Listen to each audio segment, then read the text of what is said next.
Ramzan has started. I want to begin the chat with that point कि Ramzan शुरू हो चुका है. We are tackling this pandemic as well.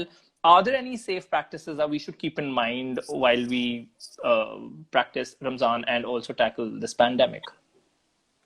Well, apart from what we normally do, we ask during Ramzan जो भी रोजे रखते हैं उन्हें हम बोलते हैं कि आप अपनी स्पेशली जो एल्डरली हैं और जिनको डायबिटीज वगैरह है या हार्ट प्रॉब्लम्स हैं कि अपना ध्यान रखें खाने पीने का, क्योंकि ज्यादा गैप से प्रॉब्लम्स होती हैं. तो दवाइयों का टाइम अपना देख ले कब लेनी होंगी, सुबह सवेरे जब वो खाते हैं कुछ उस टाइम पे ले के बाद में ले.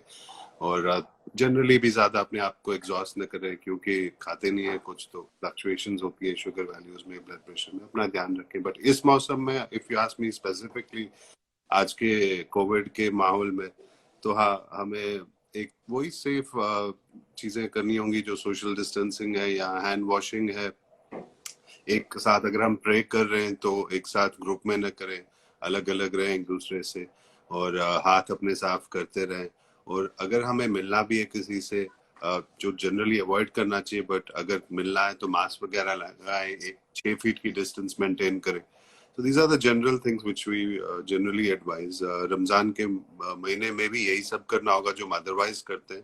बट हाँ, क्योंकि कुछ लोगों को मेडिकल इश्यूज होते हैं तो उनको ज्यादा ध्यान रखना होगा खुद का, अपनी दवाइयों का, और जो जब भी वो खाने का टाइम हो, सुबह हो या शाम. So gathering से basically थोड़ा परहेज करना चाहिए is one thing. And again, I was reading WHO's guidelines also, and there were some FAQs.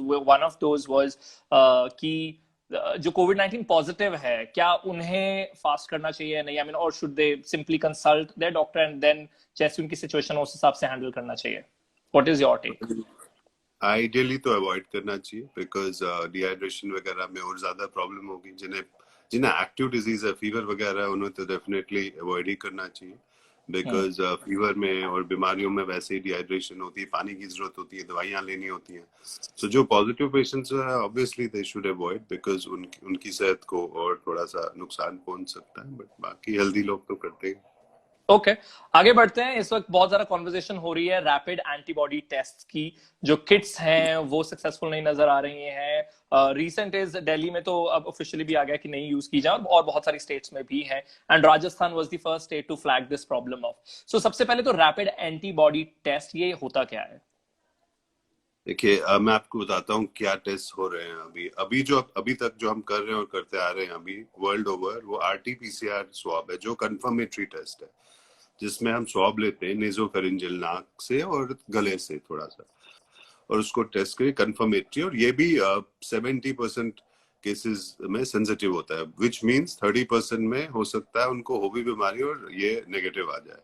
सो वो अपनी लिमिटेशन हर टेस्ट की होती है. But this is the gold standard test. अब रही बात रैपिड एंटीजन, जिसके किट्स मंगाए थे हमने चाइना से, ये टेस्ट जो होता है ये कंफर्मेटरी टेस्ट नहीं है. It's more for epidemiological purposes, which means ये हमें बताता है कि अगर हम पहले एक हफ्ते में करेंगे और वो नेगेटिव आता है तो ये फॉल्स नेगेटिव है, क्योंकि जो एंटीबॉडीज बन जाती हैं उनको ये चेक करता है. और एंटीबॉडीज बीमारी के एक हफ्ते के बाद बनती है.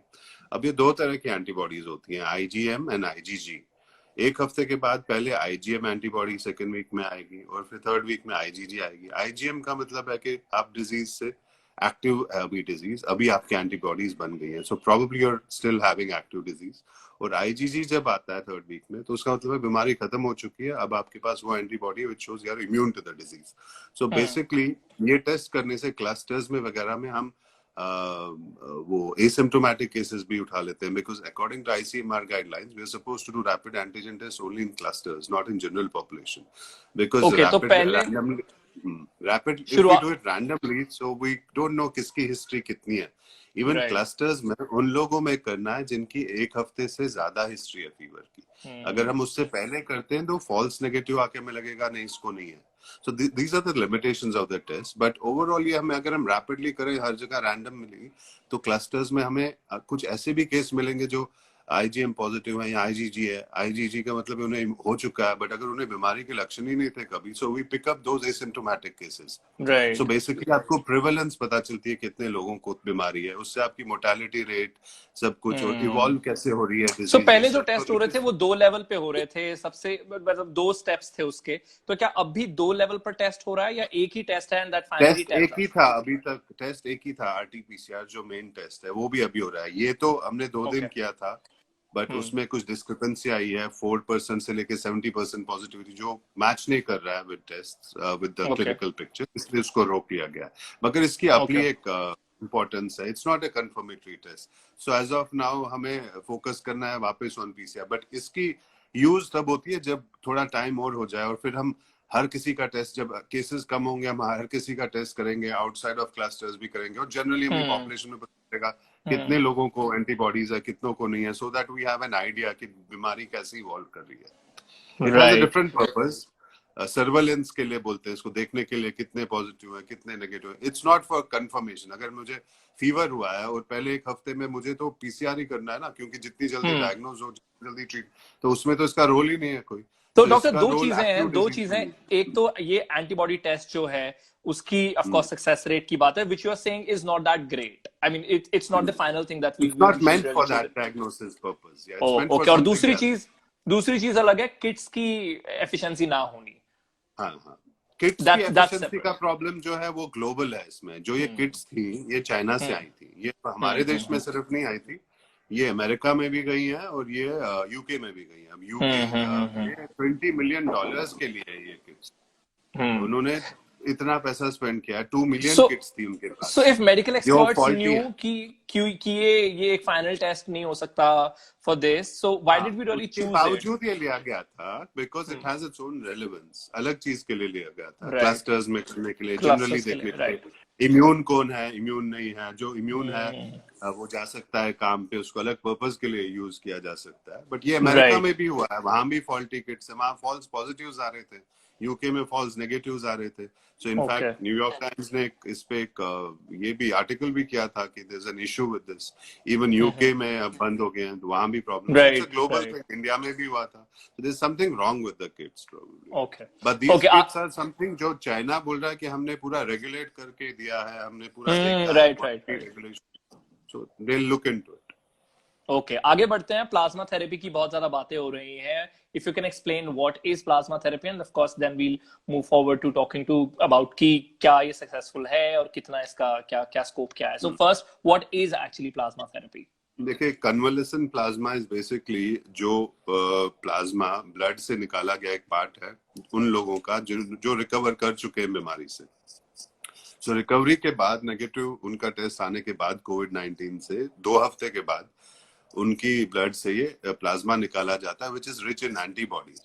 सो antibodies help you in fighting the infection, और ये प्लाज्मा फिर उन लोगों में दिया जाता है जो कोविड-19 से पीड़ित हैं। अब ये this is not the recommended और approved therapy. This is again evidence for this is anecdotal, which means large control trials हुई नहीं है। डेफिनेट हमें पता नहीं इसका फायदा होता है कि नहीं होता, बट ये प्रॉमिसिंग है, which means over a period of time जब ट्रायल्स कंक्लूड होंगी तब हमें पूरा पता चलेगा, हाँ, this definitely helps in this disease. It has been used earlier for H1N1, Spanish flu, it has been used for SARS also, जिसमें plus minus था, वही हेल्प करता है मोस्टली, बट ट्रायल्स उतनी ज्यादा हुई नहीं। अब इस केस में भी एक मैक्स हॉस्पिटल में जो दिया गया था, इट वाज या used on compassionate grounds because the person was very sick or family wanted us to do something. So on off-label use में ये किया गया था और उसे दिया गया, and it's great that he recovered and came out of the disease, ventilator से उनकी कंडीशन ठीक हो गई। So ये अप्रूव्ड थेरेपी नहीं है। अब इंडिया में ICMR ने इनवाइट किया सारे हॉस्पिटल्स को ट्रायल्स के लिए। In fact Delhi government is also part of the trials. LNJP में यहाँ पे भी 4 लोगों को दिया जा रहा है, अब उनका भी बोल रहे हैं 2 उसमें से they are doing much better. So this is a sort of a experimental thing which seems to be या promising, आज दिल्ली but we सीएम ने भी can't आज say बात for की है sure. प्लाज्मा थेरेपी की। सो क्या हम देख सकते हैं कि ये एक्चुअली आगे अगर ये सक्सेस रेट इसका ज्यादा नजर आता है, so this can help us? Yeah, definitely. This is something which looks promising और more and more data जब आएगा इस पे और prove होगा कि yes, so कई जाने बच सकती हैं इससे. तब तक के लिए अभी भी जो लोग recover कर चुके हैं, हमारी तरफ से यही विनती है कि वो donate करें अपना प्लाज्मा, so that उन cases में जब तक पूरा कंफर्म ना हो कि हाँ हेल्प करता है, बट सिक क्रिटिकल केसेस में where we have no option we can try this, क्योंकि अब हम कंक्लूजन का वेट करेंगे तब तक we might lose lives, तो तब तक के लिए यूज होके मालूम पड़ा हमें 2-3 महीने बाद हाँ दिस वाज वेरी हेल्पफुल, हमने अभी नहीं दिया लोगों को, तो उनकी जान जा सकती है. ओके, सो ये 3 पॉइंट्स है जिस पर मैं जो मेन डिस्कशन है वो रखना चाहता रहा. First is safe Ramzan practices, rapid antibody test and then plasma therapy. आखिर में एक सवाल ले लेते हैं नरेन का. ही सेइंग सर, काफी स्टेट्स में काफी लोगों में कोई कोरोना सिम्टम्स ना होने के बाद भी उनमें कोरोना मिला है. हाउ? हाँ, ये एसिम्प्टोमेटिक केसेस की बात कर रहे हैं. देखिए जो हमारी गाइडलाइंस आई सीएमआर के according to that we don't normally check asymptomatic patients. जिनको सिम्टम नहीं उनको चेक करते ही नहीं है. क्यों करेंगे उन्हें चेक? उन्हें तभी चेक किया जाता है अगर वो किसी पॉजिटिव केस के कांटेक्ट में हो, फैमिली में क्लोज एंड डायरेक्ट कांटेक्ट हो. यानी किसी को पता चला है कि आज घर में फैमिली में एक आदमी को हुआ है, पॉजिटिव हो गया, तो उसके घर में जो 3-4 लोग उनके साथ थे उनका टेस्ट होगा in spite of the fact that they are asymptomatic. और फिर पता चल रहा है कि उन 4 में से एक को तो हुआ ही था पॉजिटिव, बाकी 3 जो थे उनका भी पॉजिटिव आ गया, बट उन्हें कोई सिम्टम ही नहीं था. सो अब 4 लोगों में 4 पॉजिटिव है, 3 तो एसिम्प्टोमेटिक है, तो क्या हो गया? 75% are asymptomatic and 1% who had it is symptomatic. So this is what they mean when they say asymptomatic. Asymptomatic का ये मतलब नहीं है कि बाहर जो भी चल रहा है, मोहल्ले में कोई चल रहा है, सड़क पे चल रहा है, तो इसको कोई सिम्टम नहीं, बट ये भी पॉजिटिव हो सकता है. वो तभी पॉजिटिव हो सकता है अगर उसको कांटेक्ट हुआ है किसी पॉजिटिव केस से, उसके बाद भी. हाँ, and there is something called pre-symptomatic and then there's something called asymptomatic. Pre-symptomatic है कि अभी वो उस फेज में है, इंक्यूबेशन में, जहाँ उसे अभी लक्षण हुए नहीं है. हो सकता है वो पहले 2-3 दिन में और 4-5 दिन के बाद उसे फिर सिम्टम्स हो जाए, या वो हमेशा एसिम्प्टोमेटिक ही रहेगा.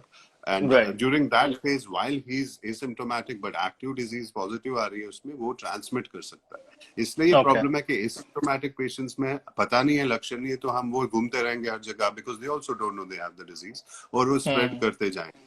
That is why the importance of using mask for everybody. वो जो गाइडलाइन ही चेंज हो गई मास्क की, इसीलिए चेंज हो गई क्योंकि अब हमें पता ही नहीं है. पहले हम बोलते थे बीमार हो तो तब लगाओ, अब तो एसिम्प्टोमेटिक पेशेंट्स, तो उन्हें कैसे पकड़ोगे, उनसे कैसे बचोगे? So we have to assume that every other person you are coming in contact with is a potential carrier of the disease. So उस हिसाब से ही बिहेव करना. जो भी मिल रहा है, ये हो सकता है ये पॉजिटिव हो, तो मास्क लगाओ, 6 फीट की डिस्टेंस रखो उनसे. That is the idea of doing all this. Asymptomatic का यही मतलब है. Okay, great. Thank you so very much, doctor. It was lovely talking to you once again.